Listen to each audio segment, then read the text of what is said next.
Hi, I'm Steven. I'm Autumn. Join us as we explore old forgotten cemeteries Visit haunted locations, and communicate with spirits of yesterday. giving a voice to the voiceless. Join us on our journey. We are Myers Paranormal.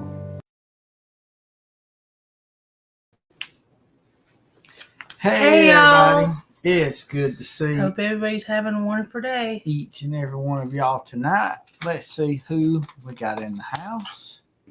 We got Crossover Paranormal Society. Thank you so much for coming in and saying hello. I appreciate that. And the Roses, thank you so much for coming in. It's good to see you. I appreciate it. Thank you for dropping all the links. Hello, PW. It's good to see you. Hey, PW. Thank you so much for coming in. Thank you for coming in. Apologize for being late. Like, I barely made it back in time. Had a friend of mine pass, and there was visitation, so I went to that, and I had to say hi, bye, and run back here. But we made it a little late, but hey, a little better late than never. So, got a pretty neat little class set up here for tonight, talking about how to perform a proper home investigation for a private, And let's just say it right off the bat, we are not professionals. That's right. Hi, Johnny. Johnny's treasure hunt. It's good to see you. Hey, welcome in. Thank you for coming. Thank you so much. We are just going off our experience and what we have researched ourselves. It's good to see you, brother. Appreciate you coming in. Hopefully everything's going all right. And what does that say? Yeah, I had to clean up. Hadn't had a haircut over a year, and you could tell it. So, Autumn done a good job, I think. But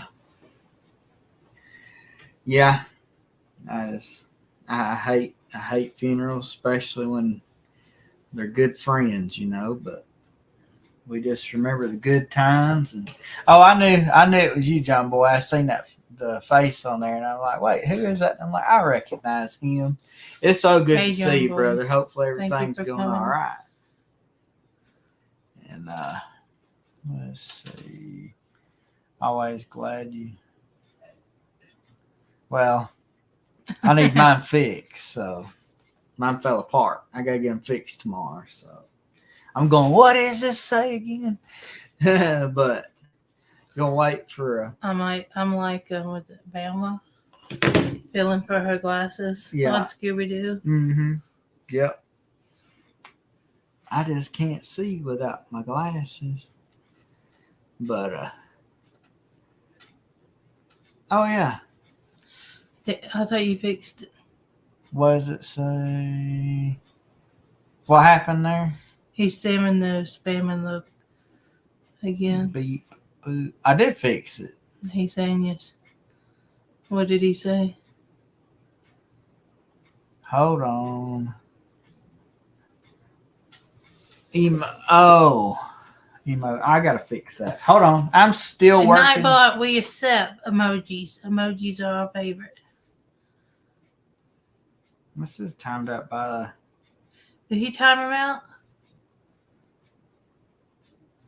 Let's just get rid of Nightbot. Nightbot's a pain in the butt. Shit. It really ain't when it works. I just gotta. There's a lot of different. Oh no, you're not. You're not. It just. No, the robot was still working out. Yeah, it has, like, if you put a bunch of emojis in there. This is our second time using him.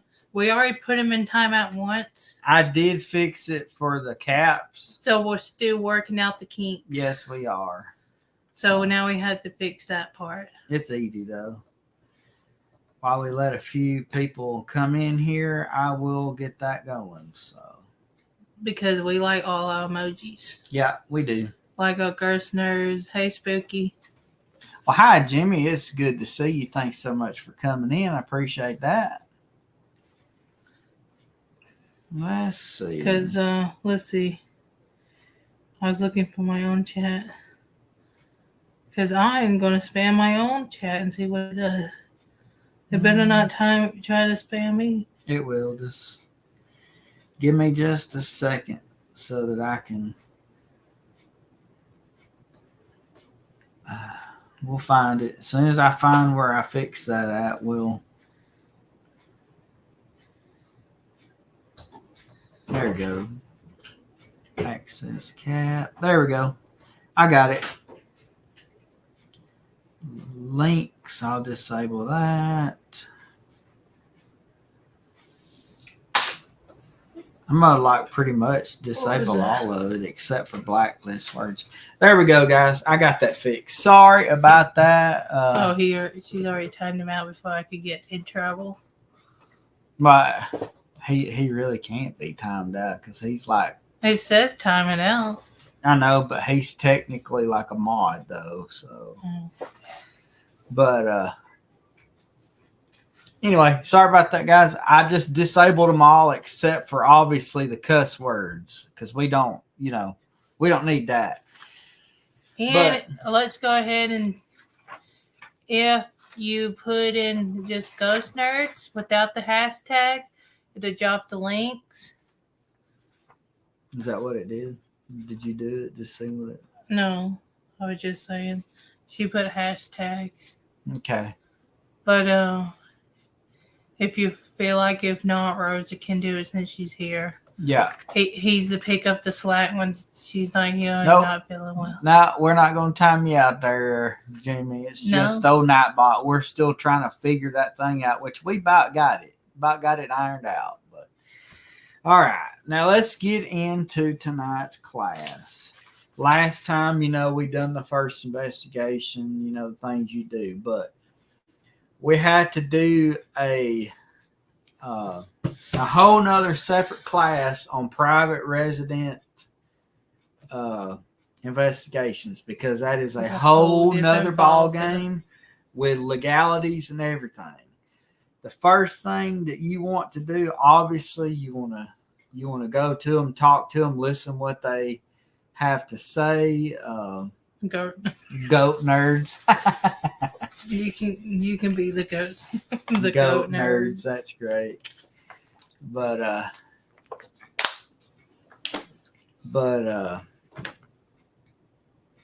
it didn't work, did it? It's still timed out. Okay. But you listen to what they have to say and fill it out. That's why I go through, and you can usually tell right away if somebody's having hallucinations, if they're, you know what I mean, if they have mental issues, health conditions. Thank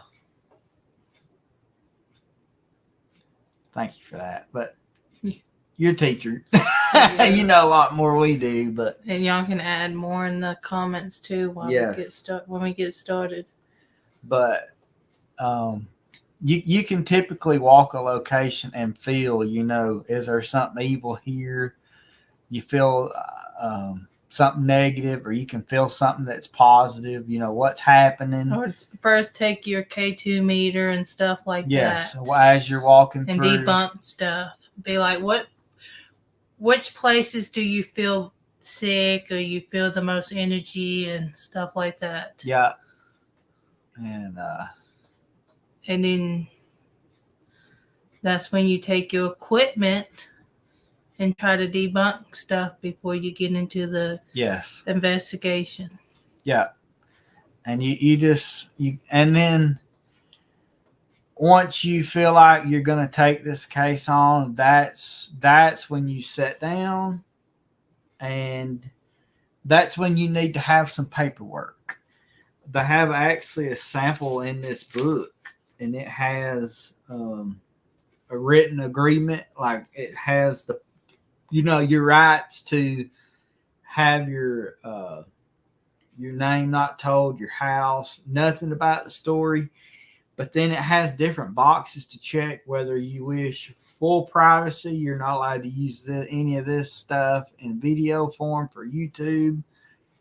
Or there's another one where you can use the investigation for YouTube, but you cannot tell my name or my house. And then, of course, there's another one you can check for you can tell who I am, what's going on. and they pick which one they wish. They check it, they sign it, they date it, and then you sign and date it. Legal, that's standing, and follow that piece of paper by nothing has ever happened. But if something were to go wrong, we want you to know that we are not responsible, legally responsible. But we've never had nothing to go on, but we want you to sign this piece of paper saying that if during an investigation a ghost sets your house on fire and burns it down, that we are not liable. So, and you follow that up with that, and yeah, so stuff like that, or ghosts start breaking stuff because of poltergeist. Just right off the bat, get the paperwork side done. And then once that's done, then that's when you need to get out your notebook and re-walk the house with them and have them tell you what specific locations and what is happening in those locations. And once you're through with that, sit down and ask history. Do you know anything about this place? And I recommend before you ever even start an investigation, go look. Is there anybody tied to the location? Has anything happened on the property? Any kind of devastating events? Any of that stuff. So find out that, because all of that ties into your investigation. And based on what they're experiencing and what you feel, then that's how it also tells you how to proceed. Is this a poltergeist?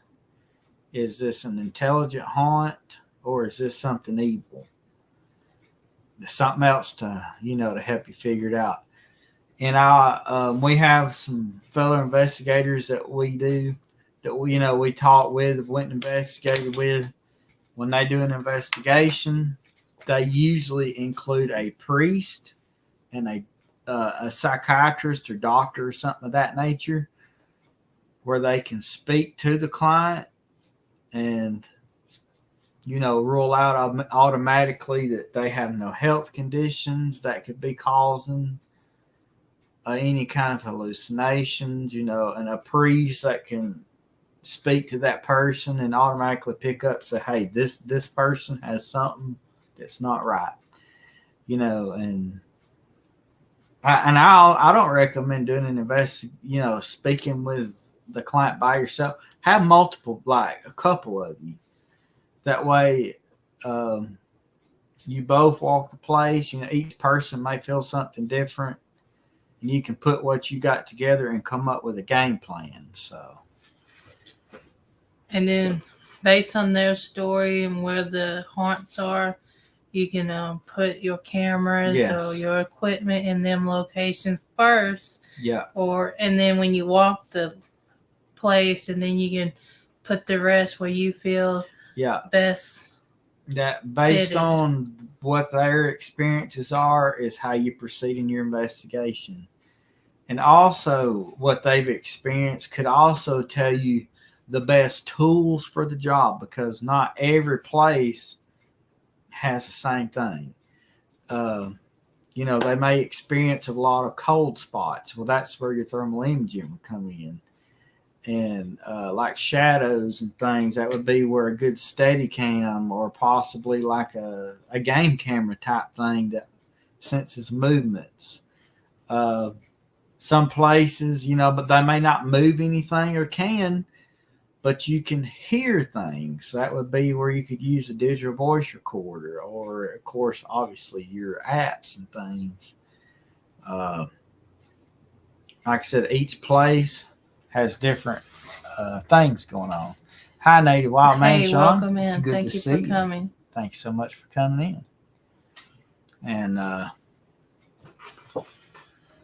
then, and once you get into the investigation, I know it's everybody's goal to have that one, like A1 gold piece of evidence. But when you're doing an investigation, integrity is a big thing.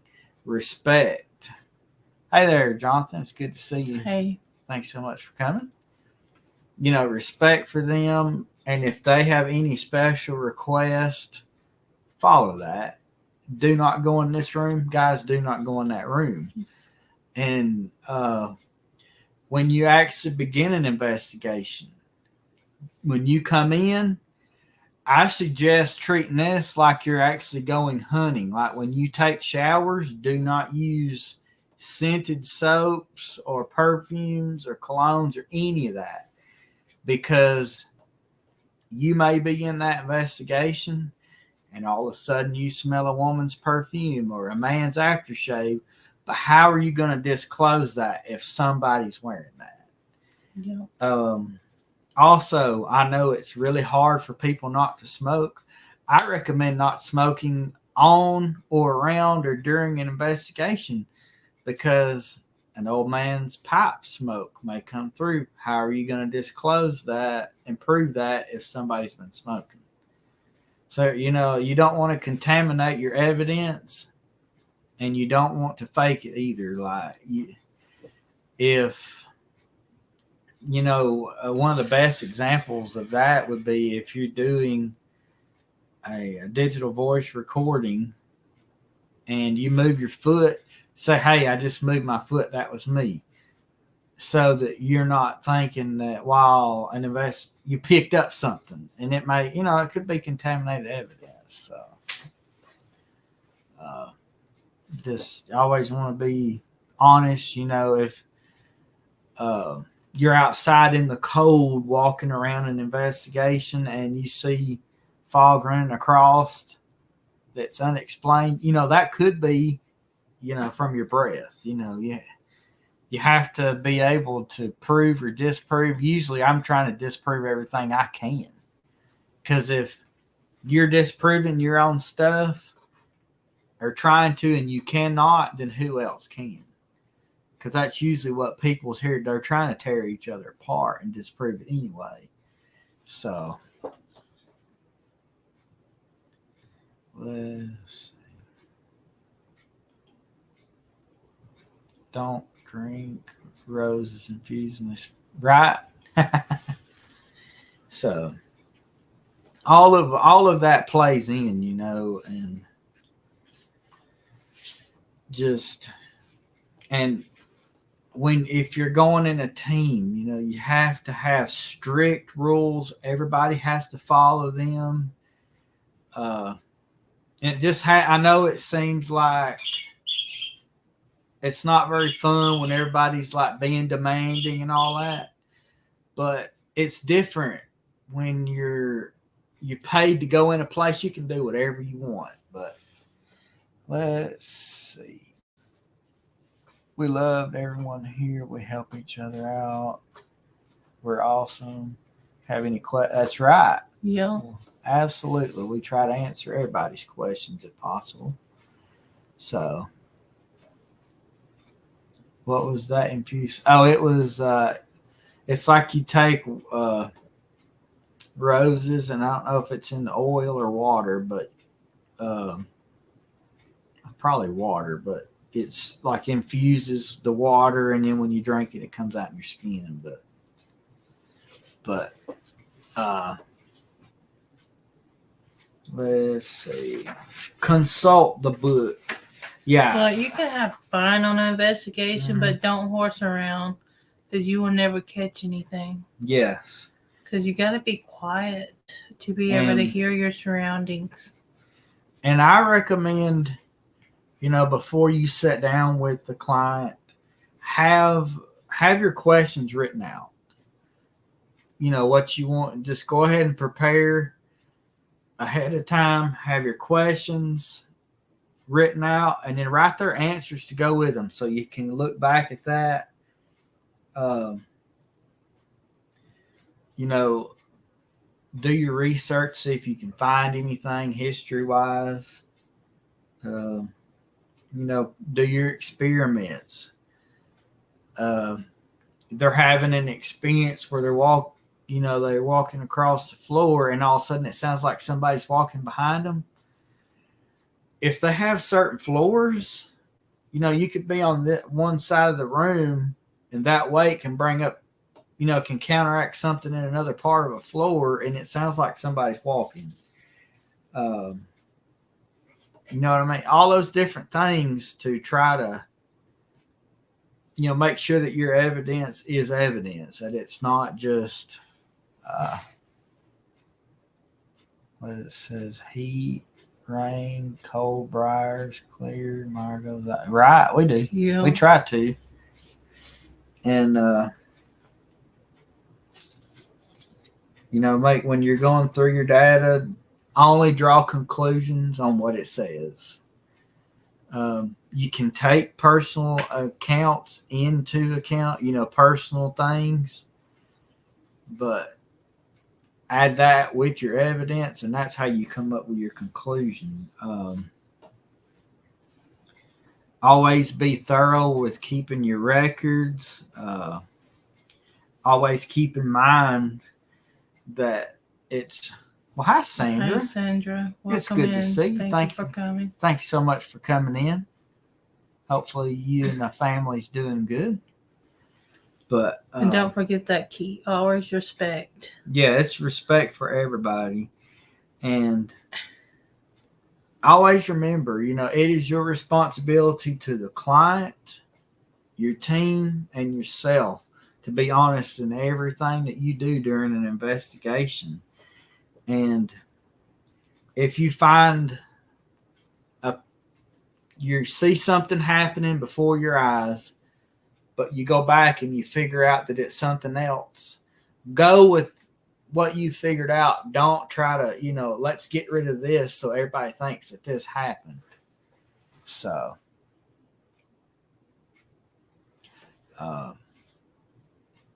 always be honest with that, and always, like I say, be thorough with when you're putting your presentation together to show them, do the best you can. When you're talking to the clients, be respectful, call them by name, look them in the eye, listen to all their requests, their concerns, and always, be pleasant with them, calm, collected, professional. When you go into place, look the part. Like, don't come in with sticks and twigs in your hair and stained up clothes. Try to be as professional as possible. Make sure that, again, you have all your paperwork with you squared away. And of course, yourself. Don't come into an investigation after you've been drinking and all that stuff, because, you can contaminate your own evidence, not even meaning to. And that just hurts your reputation, too. Never be disrespectful to them, always, always. Let's see. Well, happy birthday, Sandra. Happy birthday. Hopefully you've had a good one. That's awesome. But don't be disrespectful. And when you're coming into a place, you're not there to look at their dirty clothes and their dirty dishes and all that. You're just there to investigate. If they've, something might have happened, they've had a busy work week, they didn't have, what, we're professional. We can ignore all of that stuff. We're just here to investigate. Don't make ugly comments, your house looks like crap, don't do them kind of things. Don't do anything while you're there on the property without any permission. Make sure if they ask you not to go places, don't go there. Don't be going through their property. Don't be opening cabinets and going through drawers. You have no business doing that. If you go in an area and you're getting a reading off of something, contact the client and say, hey, there's something in this drawer that is setting my meter off. Do you mind going through it and you can take this, or let's find this and remove that from the situation so that it's not interfering with the investigation. But do not open that drawer yourself. But let's see. Just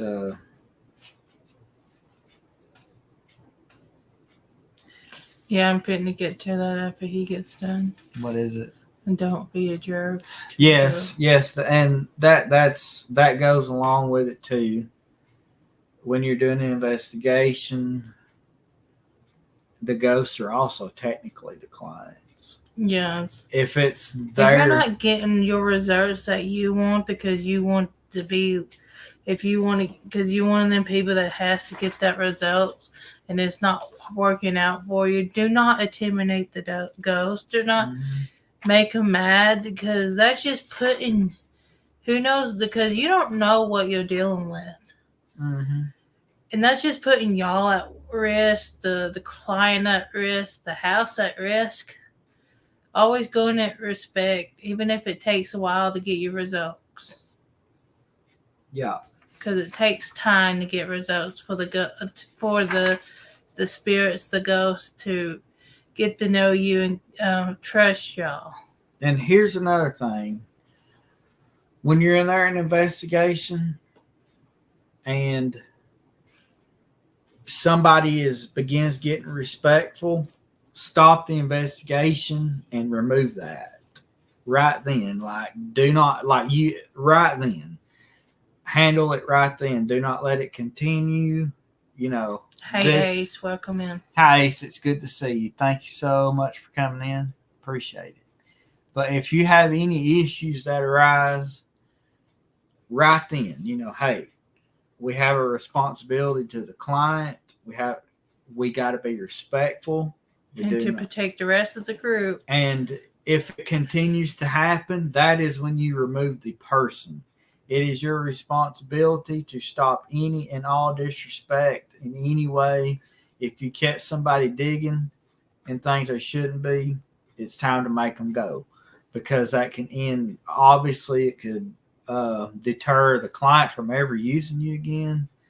It could affect your evidence. I mean, it could, the legalities, all that stuff could happen. And we're trying to be a help, not a hinder here. We're trying to help when there's things going on.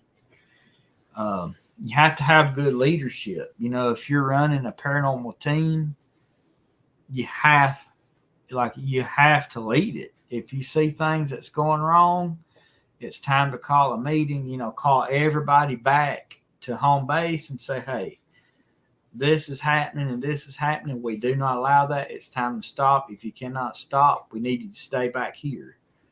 And I think there need to be a clause in the contract and talk to the client. If something goes down and people are getting hurt or stuff, they need to be a time to stop the investigation and step back and trust your gut.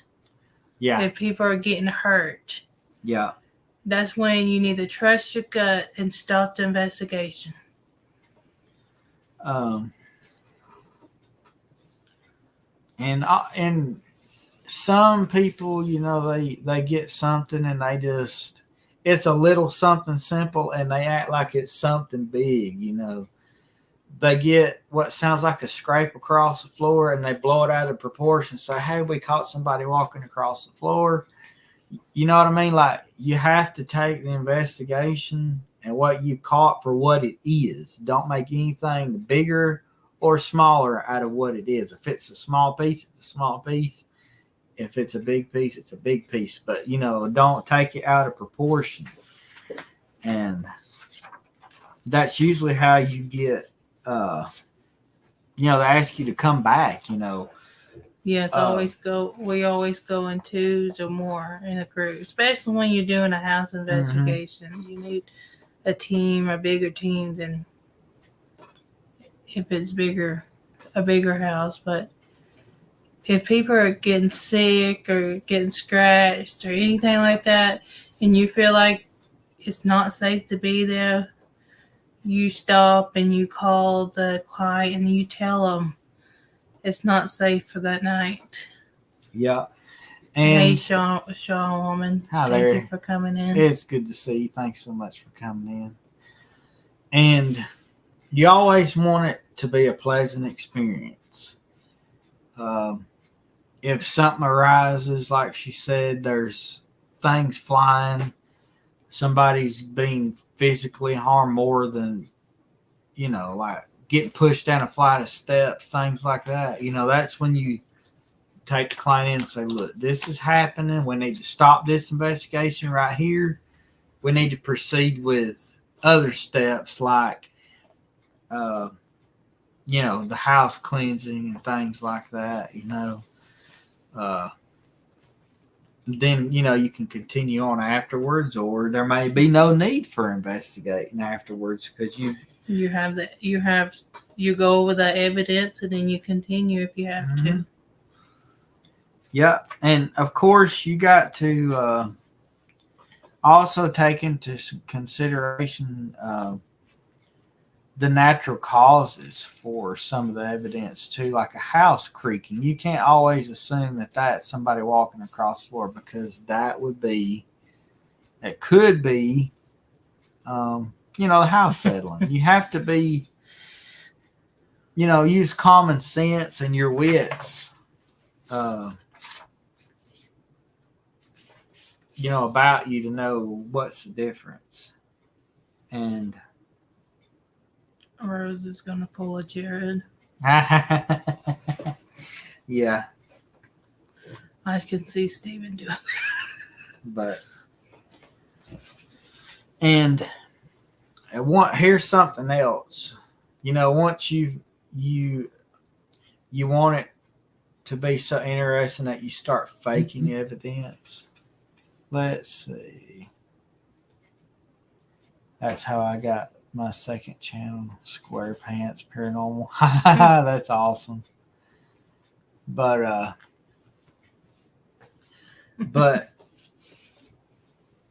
when you're doing an investigation, we're trying to.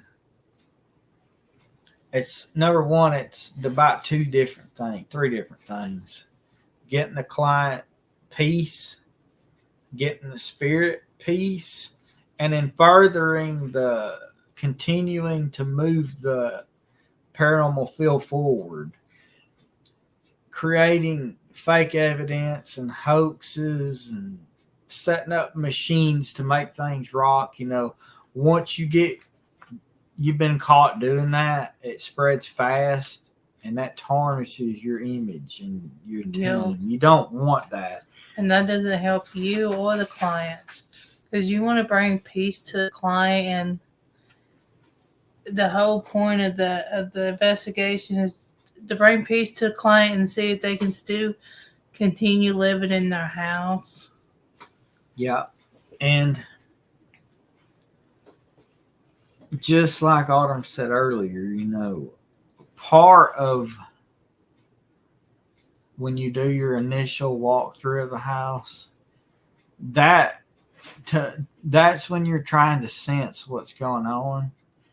You can typically sense that there is something bad there that could possibly cause harm in the beginning. That's why you walk the house and you feel. That's what I mean by feel the place out. When you go down in the basement, it feels dark, it feels evil, you feel suppressed, not happy, you feel like you're going to get harmed. That's an area that you had better be more than one person in, and make sure that you got backup. You're strong in spirit and mind and body. And oh, absolutely, demons are terrible things. And if we come upon them, we're not messing with them or stopping. Usually when we come across that type of activity, that's when we would tell them, hey, we've got demonic activity and we need to call in bigger guns, as we say. Somebody, that's when you bring in your priests and your churches, your pastors to come in and cleanse, and take care of that spirit. So usually, like I say, if you pay attention, you fill a place out, you can sense. You go through a place and you can feel something, but you don't feel like you're in immediate danger. But then like I said, there's also those other ones where you feel at all times, you feel like something does not want you there. It's not good. Those are the places that you have to be very careful in. So, and it also helps. Yeah, we believe in good and evil spirits. Oh, absolutely. I think everybody does. You've ever been by yourself, like say in Walmart, and you just feel like somebody's watching you, look up and there they are. That's that sense. You can, it's like, I don't know, it's hard to explain it, but you know it. And there are more people that's more in tune with that, but the more in tune you are, the better, you can really tell. So K2 meters are not that bad. What do we usually get? Oh, they're not bad. Or Amazon, they're under $20. Yeah. They have different types. They're probably getting even cheaper now. But when also part of walking the location. But I do believe in the stronger evil spirits can hide themselves until yes, you get deeper into the investigation. Yeah, they will. That's for sure. And part of walking the location, take into consideration, where's your power lines? Where's your wall outlets? Where's your fuse box? Yes. Where is like if you're next door to one of those power grids, you need to know that because evil twin word spamming. That didn't work. Apparently, I have to do that too. Sorry there, Ace. I'll handle that. I just have to take that out. There's AD. Oh, hi, AD. It's good to see you. Thank you so much for coming in. Appreciate that. Good to see you. But yeah, you need to know when and like where all these different things outside the area are, because that can pick up in your evidence. You can walk past right under a power line and your K2 go off and it's pitch black outside. You don't know it and you're like, oh, there's something here, but it could be the power line. Or you're in the laundry room next to a fuse box, it's going crazy, you don't know. That all pitches in on your let's see. I can't find this one dude on YouTube. He was dark, worked with dark spirits, used demons to fight off other demons. I haven't the slightest idea, but that's not a good idea. No.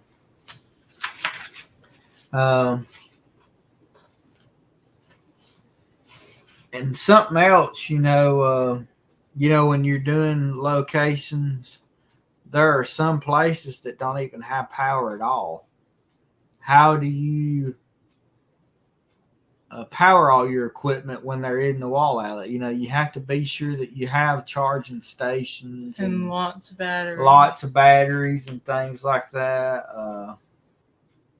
All this all plays in. This is all your preliminary investigation. Where can I get my power from? If I can't get any, I have to bring some with me. So like I said, that plays in with the tools you're going to use. So typically at a place that you don't have power, you cannot do like cameras and stuff. That's not, let's see, me and some of my friends from the coven go to but do not believe in demons. We say it's Catholic invention. We do in bad angry, right? Could be bad angry spirit, some of them, yeah. And guys, and that's one thing I like about this paranormal. We have people from all walks of life, and we all get along, no matter what we believe. It all makes a mishmash pot, but it all comes out it all comes out at the end where we're all one family. Yeah. I love it. Like it's all great. And again, you have different people's experiences and you learn from them. Let's see. And when you're going through, what does this say? I don't think people can create stuff, energies. My brain is dead, so I think. Right. But what is that? Because some mostly young women, teenagers, if we're thinking about the poltergeist, some young teenagers can create poltergeist with their yes. See, that's kind of like Autumn's family. Her mother was Catholic and her grandfather was Baptist. We all come from different walks of life, but we all join together and share our experiences, and we all take something out of it. We take what we want, leave what we don't. That could be, it'd be crazy, but that could be you could come upon that in an investigation. Yes. Well, the energy's coming from a person that's depressed or having problems. I forget what they call that, but psychic energy. They're using their psychic energy. Yeah, that is true. That's another part. All of that that's another part of bringing in the physician, because they would be able to talk to them and tell, hey. Well, some people use a psychic. Yeah, that too. So they know if the other person has the mediums and the psychics and all of that together helps in investigation because you can astral projection. Good night, Jonathan. Have a wonderful night. Yeah, have a good night. A good day at work tomorrow, and have a safe one. And it's also when you're sitting down with the client, you cannot share some of your knowledge with them. This same thing's happening at 3:00 every night. Same exact thing. It's going over and you can share. Hey, that's the exact definition of a what's that word again? Recon. No, I'm talking about what that's called. I just went blank on it. It's repeating. No, can't think of it. Anyway, it repeats itself. I can't think of it. I said it earlier. Anyway, you can tell them, hey, that's what this is, or I think it may be this. Residual. It could be, yeah. It's a residual haunting. Could be the residual haunting, and what was that PH word? There's another. It's a type of spirit. They leave the bellwit. I forget. Sometimes my brain goes blank, but let's see. Let's see. Poltergeist. That's what I was trying to think of. That's what I was saying a minute ago. Poltergeist. That's what I was trying to think of. That's what. So,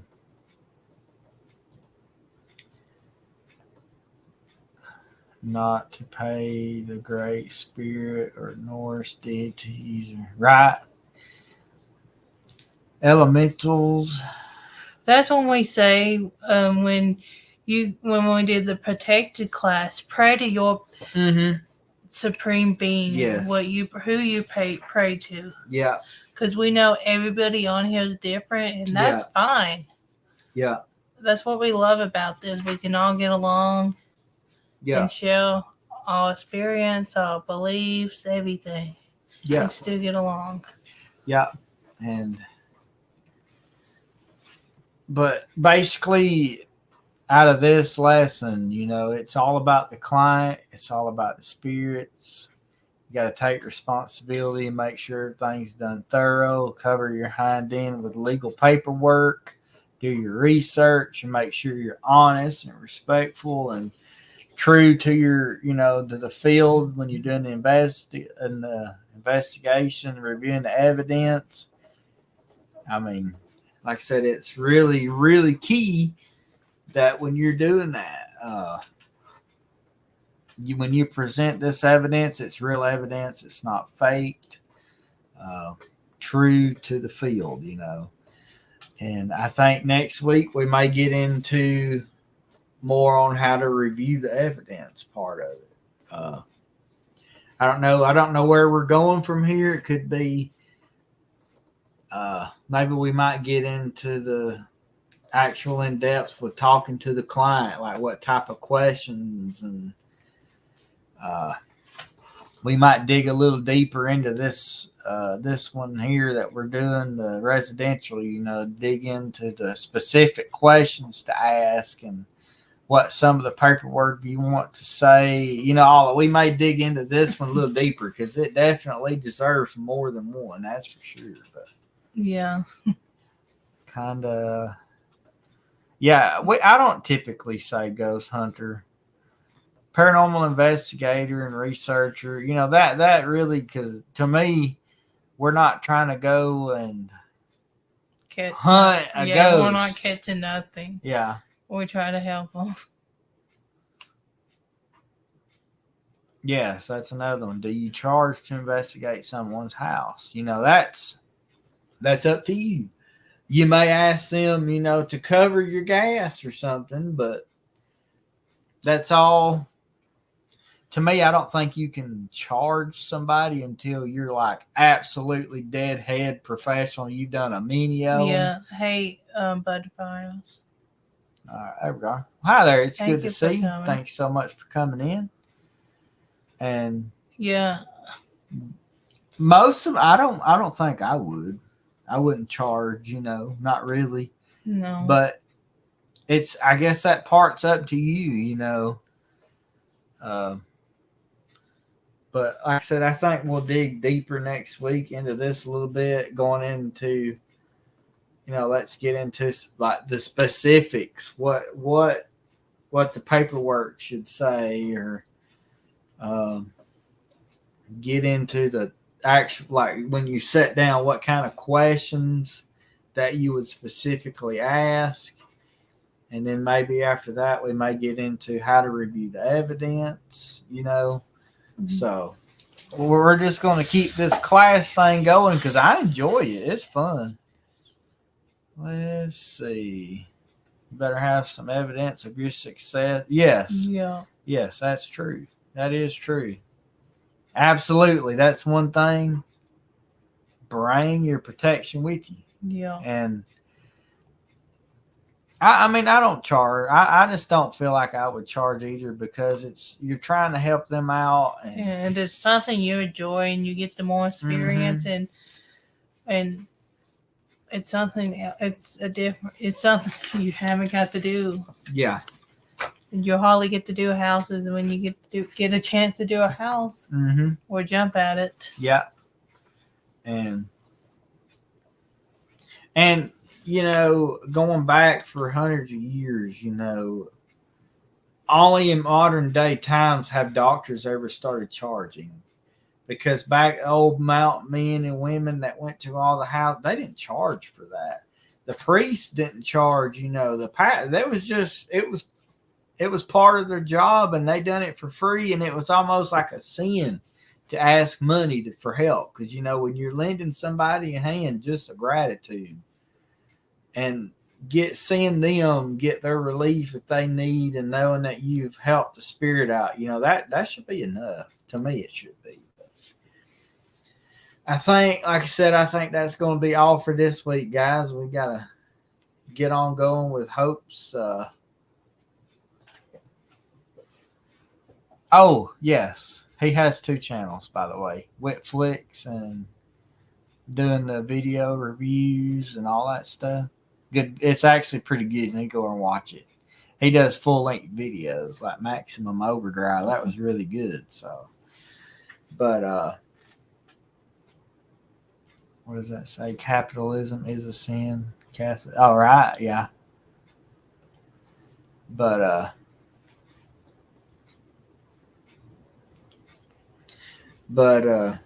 yes. well, like I said, we'll continue this next week. I don't know which part we'll get into. We'll get into another part. I enjoy it. I enjoy being able to share it. I know everybody in here seems like they know something about it. Yeah, and we finally got a topic and we can stay on it and something we can talk about. This is for the ones that don't know, that click back and watch later, that want to learn. So anyway, guys, thank y'all so much for hanging out with us. And where'd that go? Well, thank you. Appreciate that. Thank y'all for coming in. Appreciate y'all giving us what you have to say, your comments, and appreciate it. Yeah, and until next time. Until next week, guys. We'll see you later. Bye, y'all. Bye, y'all.